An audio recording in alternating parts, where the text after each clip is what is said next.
long to be a mother. The pain of losing you has been a feeling like no other. I never thought you'd get to hear what I have longed to say. A lot of people think that just because we've reunited, that takes the place of all those 30 years. And I think it's important for everyone to understand that it doesn't take the place of the 30 years, because you can never get back all of that loss. All we can do is build on the future and hope for the best, that we can all be in each other's lives. How it felt to give you life and then give you away. I had given my son up for adoption in 1968. I had to go on with my life, and the only way to do it and really survive was to not concentrate on it. How foolish can people be to think that you can put something away and hide it on the shelf and it's just going to stay tucked away in a little corner? My parents didn't even know the day that I went to sign the adoption papers. I was so distraught, and I started crying, and I just screamed. I just gave my baby away. And after that, nothing was ever spoken again. We never discussed the fact that Deborah had had a child. We never discussed the fact that she had to give him up for adoption. All the years after has been altered in ways. And that's the worst regret I have. And I blame myself for that, because I wasn't wise enough at the time. After so many years of not thinking about it, there comes a time when all of a sudden that's all I could think about. I just decided that I needed to find him. Even though I wanted to find him, I really didn't have the right, and I probably couldn't.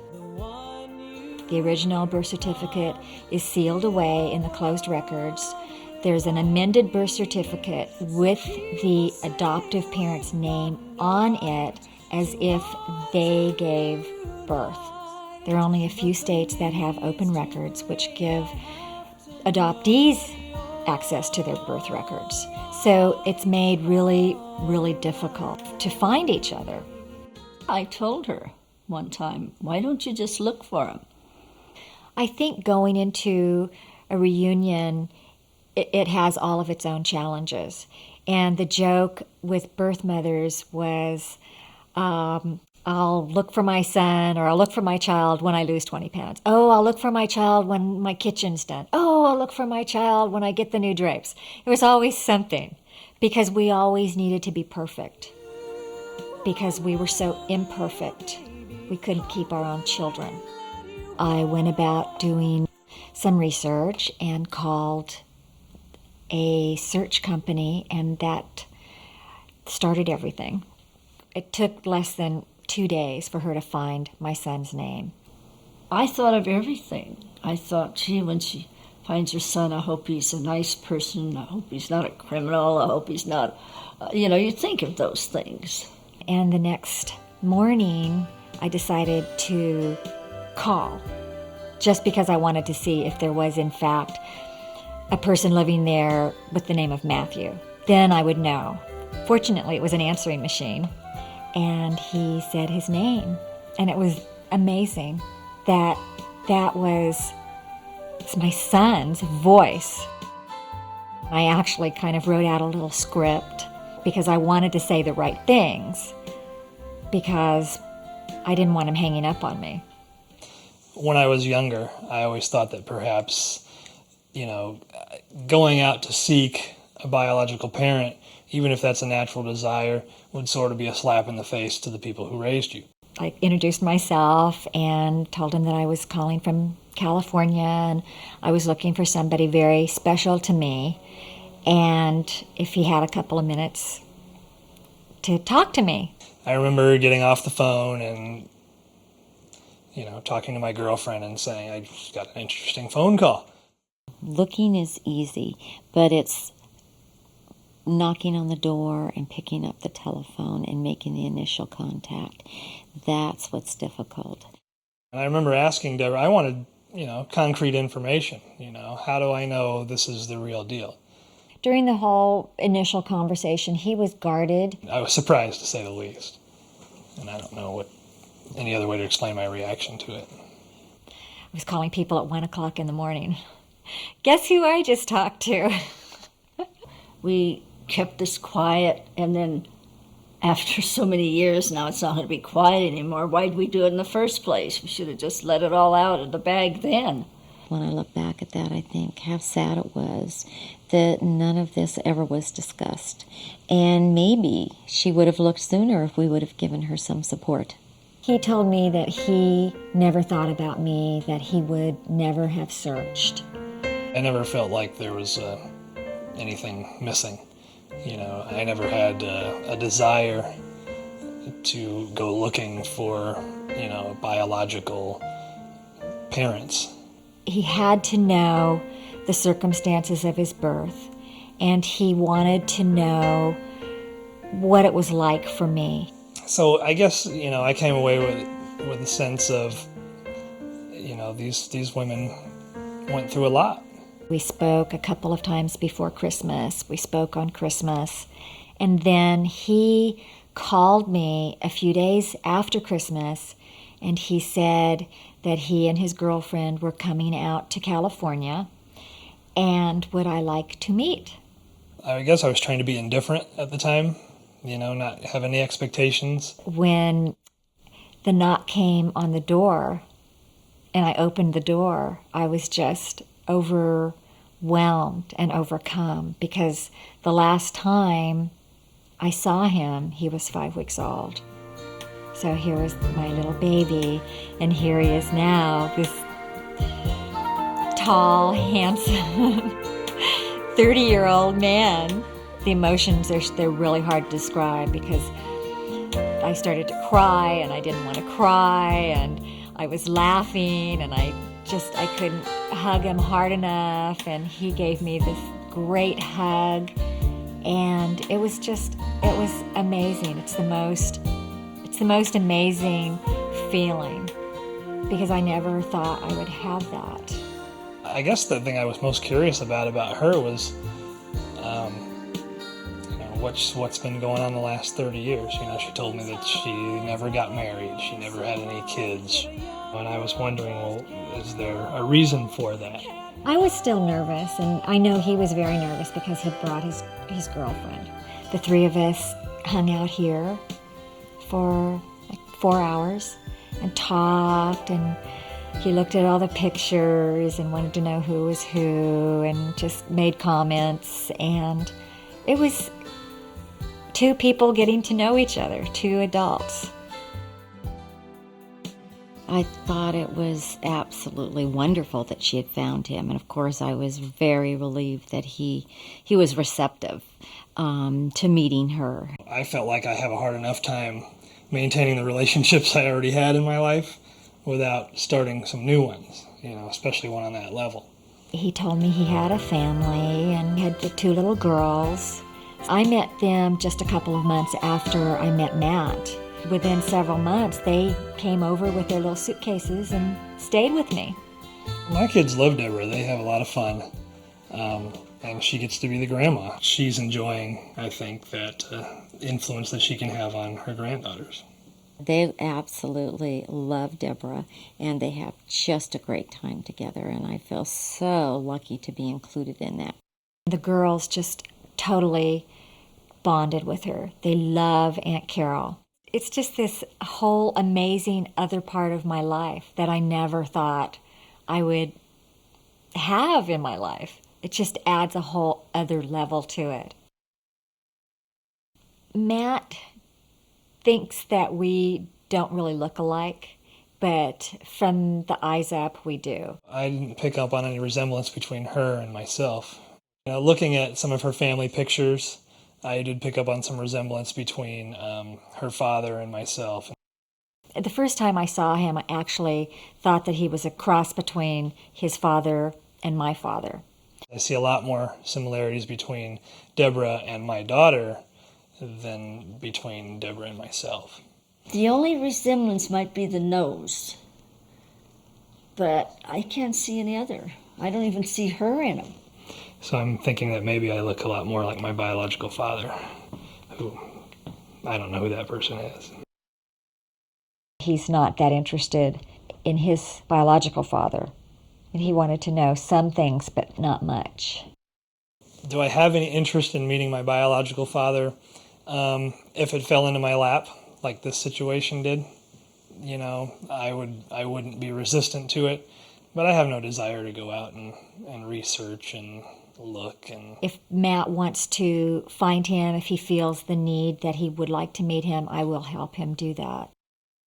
I haven't really gotten to know Deborah's family that well so far. It took Matt 2 years before he met my family.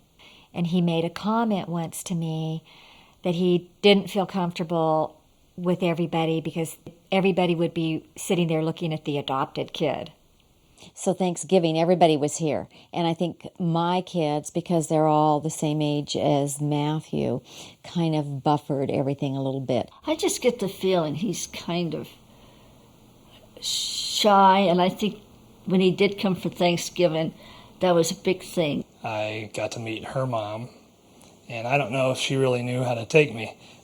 She was pretty quiet most of the night. He didn't say anything to me, and I kept thinking, he's probably resenting me an awful lot. I think the relationship between my son and my mother will always be strained. My mom feels guilty, so she can't really feel comfortable about him because she knows.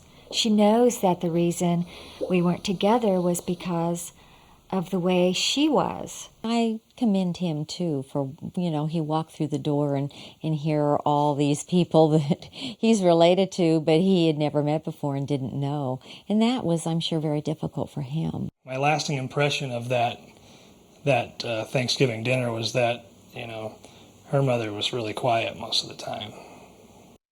Meeting Matt's mom really brought everything full circle. We had been in contact with each other ever since I met Matt. She would send me cards, she would send me emails. She sent me a card and she said, "I'm so happy you and Matt are together and that you welcome Matt into your life, and aren't our granddaughters beautiful?" I wrote her and asked her if I could meet her and if she would be interested in being in the film.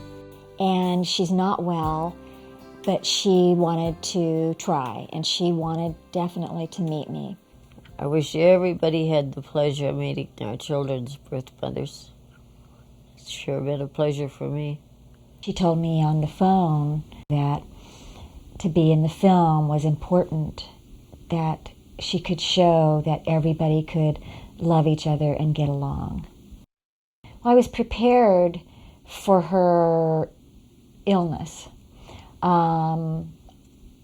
That part makes me sad because there won't be a lot of time to spend with her.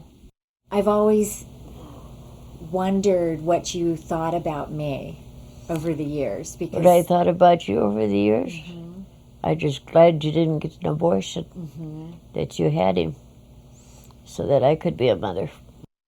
Did Matt call you to tell you that I had found him? How did you find out? That you called him? Mm-hmm. He said, I had this crazy lady call me and tell me she's my birth mother. I did call her and talk to her about it, and everything I got from her was great. On the other hand, I've also heard from my sister and from my brother that maybe over the last couple of years she's felt kind of hurt that I'm starting this new relationship with Deborah and that she feels sort of left out. And I think that's natural for her to feel that way, mainly because she lives so far away. When I finally met Matt's mom, I was very aware that, oh my God, she got to raise my son. But I also knew that she had all the stories. If I went in the bathroom and shut the door to go to the bathroom, he'd sit out there and just scream. She said he didn't really cry, but he did have nightmares, and he did sleepwalk. He just had to have somebody by him. So I don't know if that's a connection unconsciously or what. Could be. It made me feel like he was unconsciously walking around looking for me. I worried about you wanting him back, you know.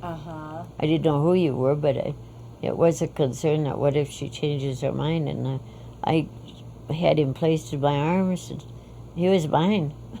I had a great childhood. I had great parents. I have a brother and 2 sisters, and we're all adopted. At the same time, it's nice to know that there's somebody else out there that, you know, cares about you and that you can go to and you can talk to and things like that. I know they always say, well, nobody can take your place, Mom, you're a good mom. It's fine, but sometimes they need more than what I could give them. He was adopted, and I didn't raise him, but he has me in him. There was always that story about Deborah in the background, and there was never a face to go with the story because it was just a story. They were told that I was 16 and that I was a drug addict. It's easier to tell an adoptive parent that, this child wasn't wanted than to go through the whole explanation of the social aspects of, why the biological parent couldn't keep the child. For a long time, I didn't want to think about you or Matt's dad in any way except being resentful. Resentful? Because you had my son. Oh, you resented us. Yeah. Of course she felt cheated. I mean, here's the mother that raised them, adoptive mother. She had it all and she had nothing. We never gave her the opportunity to acknowledge the fact that she was a mother. You're always a mother. Just because you don't have your child doesn't mean you're not a mother. The most important part is the time that she missed, I think. They can never get that back, and that's really sad. And then we never even gave her the opportunity to talk about it and the sadness that she was feeling. We can't begin to understand the levels of loss of that type of separation. How would I have turned out if I had been raised by a single mother at that age, struggling? Would I have had all the opportunities that I had, living in a stable family? I've had a lot of people over the years comment on how giving a baby up for adoption is a gift. And it's always really bothered me because a gift is something that is given freely. I know it feels like a gift to her and that she's very grateful for. And I know that she understands that it was very difficult for me to do that and to go through that, but it wouldn't have changed the ultimate outcome. It had to be terribly hard for you to give him up. And he was such a pretty baby. I know. You can't erase what happened in the past because that was the biggest part of her life. I wish that I would have had the maturity to realize then that it didn't have to be the way it was. I feel satisfied with the childhood that I had. And it does no good to second guess. It's not healthy. It never comes to anything. And, everything happens for a reason. I realize now, had we let her keep the baby, she'd have made a wonderful mother, even though she's just 18. I just look at these pictures. He was so cute. I didn't have him. And I deserved to have him. He was my son. I guess the main reason I've kept pursuing the relationship with Deborah, or one of the main reasons, is because of my kids. I like them to have that sort of multi-generational influence. I'd like to keep the link. It bothers me because now that she found them, I want her to keep that link strong. Meeting my son brought a certain amount of peace to me where I could relax a little bit. I wasn't so distracted all the time because I just couldn't focus because there was this huge thing that I hadn't really dealt with. I think she knows we accept him and he's one of the family now, and I think that makes her happy. I will never have my dream family. My dream family is gone. This is my family. I have my son and I have my granddaughters. But my dream family would have been raising my own baby. I don't ever know that I'll think of her as mom or anything like that. I don't know where that bond comes from other than childhood. I can never be a mother to my son. I'm his mother, but I'm not his mom. He won't call me mom. I'd like him to, but he never will. That's just the way it is. If I don't live too long, and those kids need a grandma, and Matt will need a mother, even though he doesn't realize it. And here's this woman who raised my son.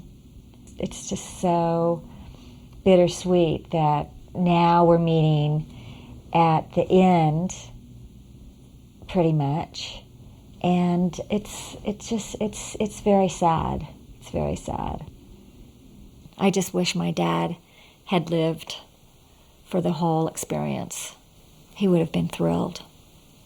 I think my relationship with Deborah could best be described as friendship.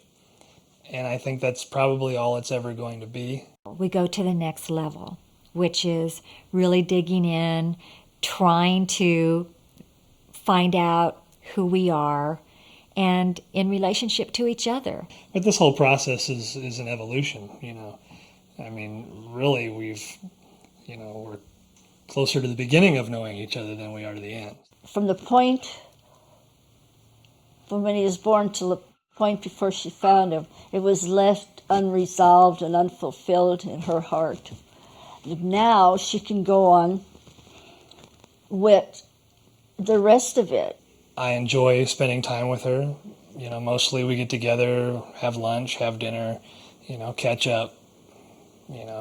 We call each other from time to time, stay in touch.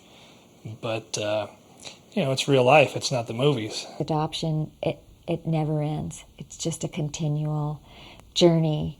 And if we stay open to it, we can learn so much about ourselves, about everybody involved and the people that we love. Getting to know him better will come with time. I don't think he needs to be pushed either. I'd like him to be able to come over and visit me. I think they're darling girls, and I love them now. If I step back from the whole situation and, ask myself, how do you feel about all this? I would have to say that overall it's a pretty good feeling.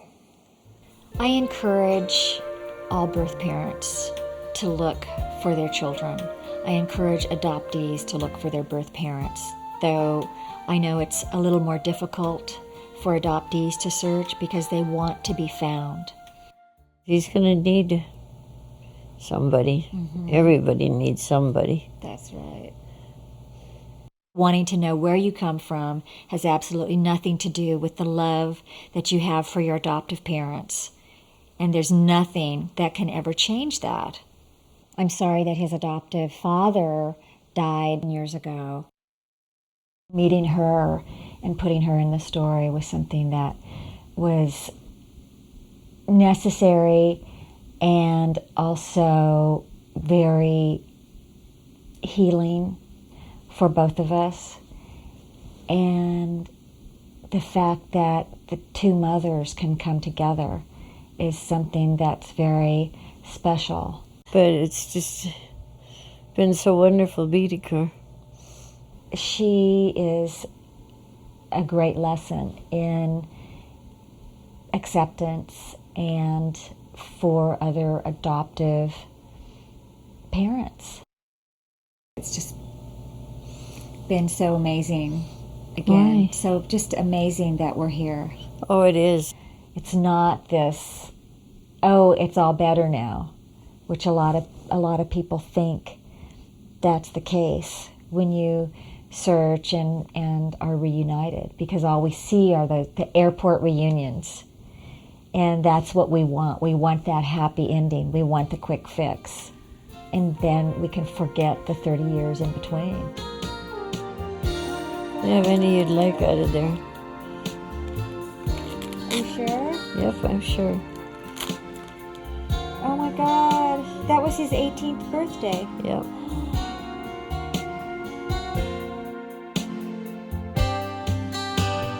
Finally, I've found you, and now here you stand.